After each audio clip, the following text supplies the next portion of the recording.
Hello again, everyone. Hope you are well on this Sunday morning. It is September 1st, if you can believe that.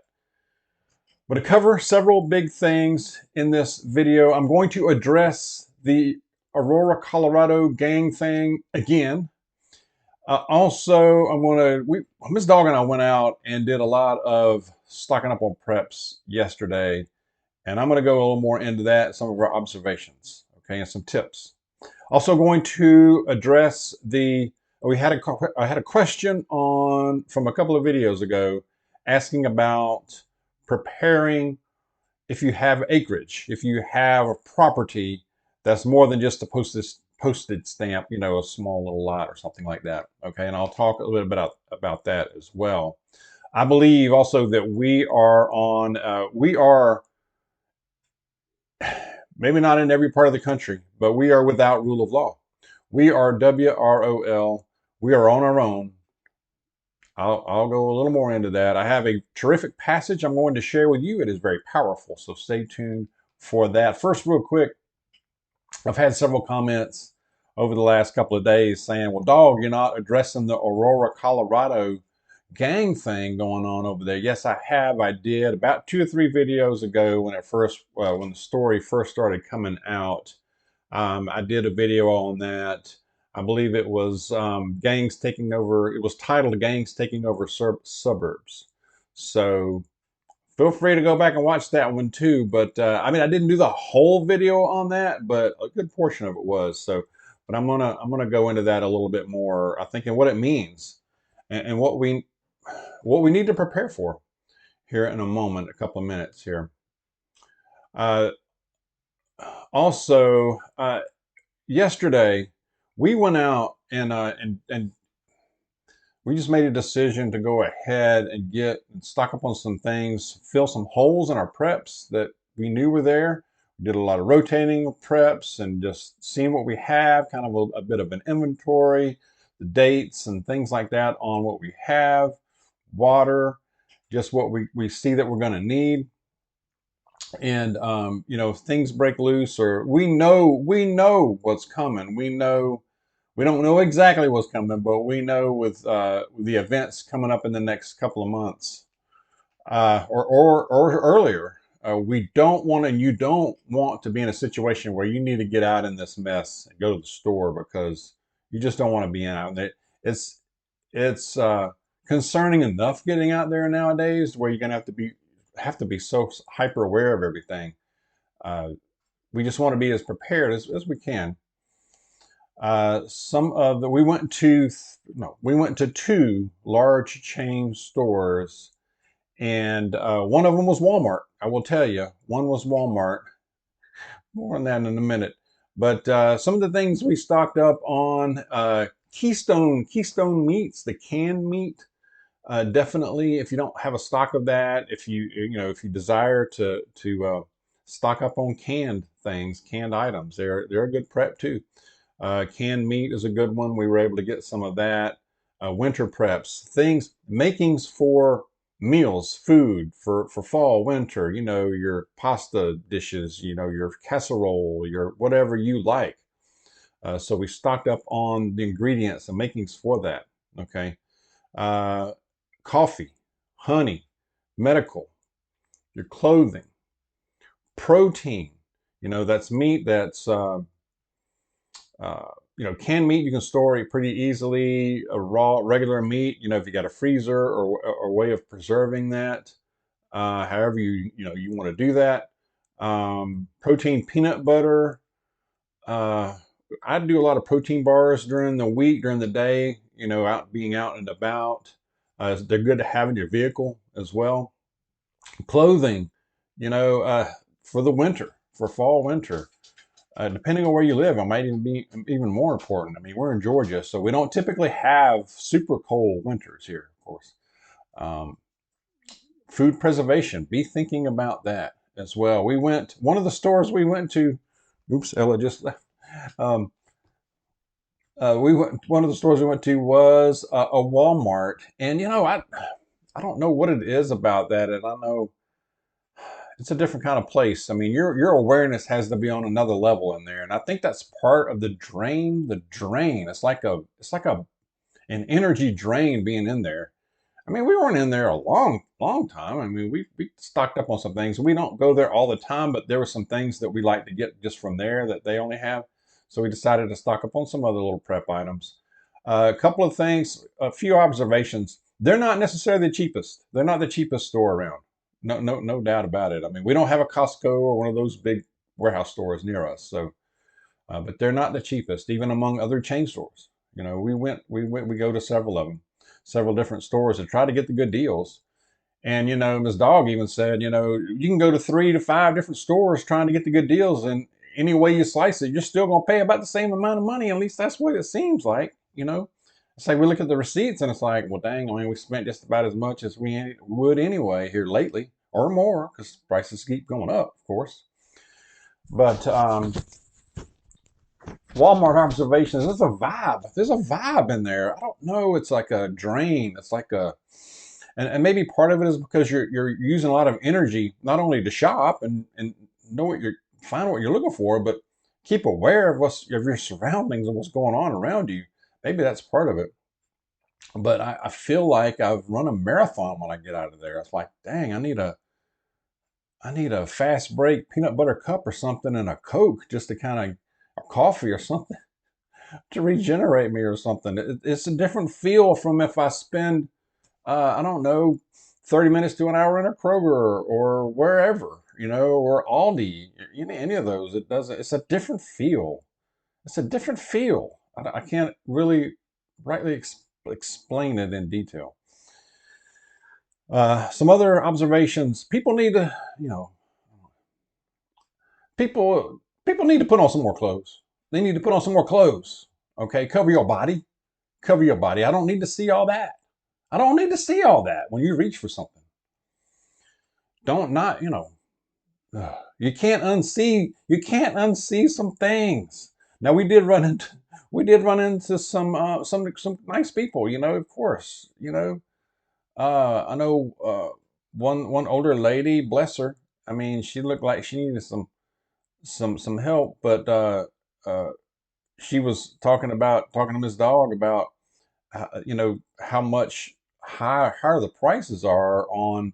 It was a Walmart brand. I think it was mayonnaise or something like that. I can't remember, or maybe it was one of those items, a sauce or something, or the dressing or something. She's like, "Dang, the Walmart brand used to be $1 something, and now look at it."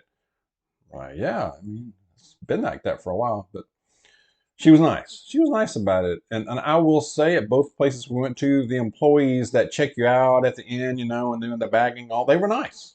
They were nice. Maybe we just got lucky, but they were nice. You know, those people work hard. You know, those people work hard. They see a lot of people. I don't know telling what they hear during the course of a day. Um, some people look like they look dazed and confused. I see concern on a lot of people's faces. Concern, stress, no doubt. Paranoia. You know, people look at you a little bit like, "What are you looking at?" I'm like, "I'm just trying to get my stuff," uh, you know, that kind of thing. It's a combination of things, especially at a Walmart because there's so many different kind of people in there. Seeing expensive vehicles in the Walmart parking lot more than maybe I'm just noticing more, paying attention to it more. But I see nice, big, new shiny trucks. I mean, $80,000 truck. I mean, you know, go to Walmart. But, you know, interesting, interesting. So those are just some of the things that I notice. We notice, of course, in the stores. Stock up, stock up. We're at September now, y'all. We're in September. Uh, I also think you need to think about not only away from home, your property. Uh, I believe we're in a situation to where, and if you look at the Aurora, Colorado thing, I think that's, I think that's just a, a sign. Uh,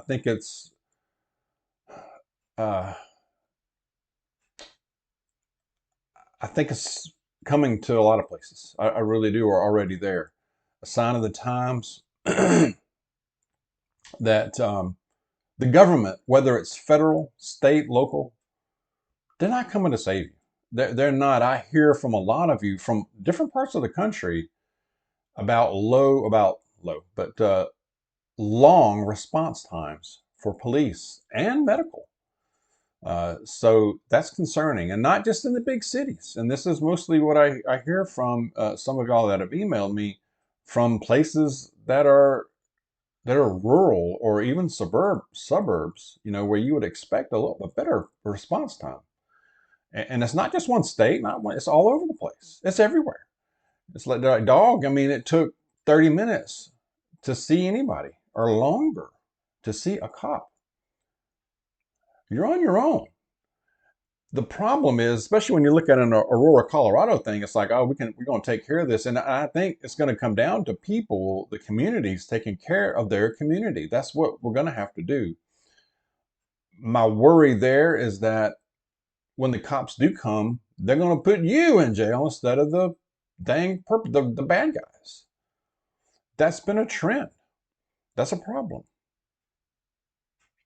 So, but I think we're approaching a time, or we are in a time to where we just have to take it upon ourselves to be ready, to take to protect ourselves, to just be aware at least, uh, and not just say, well, we can call the police, we'll be fine.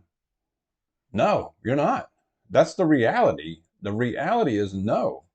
I'm reading about in Colorado where the cops, the local, from the local, the town, the county, and all, they're ignoring this problem out there, out in Aurora. And it's not just there, it's in Denver, it's in the surrounding areas. From what I'm hearing about these gangs and the criminal activity, and people are scared, they want to leave their apartment or their homes. And so, and the law enforcement's basically largely ignoring this, or downplaying it, like, it's not as big a problem as they're making out on social media. It's all social media. So I think that's, even in a red area, even if you're in a red county, a red state,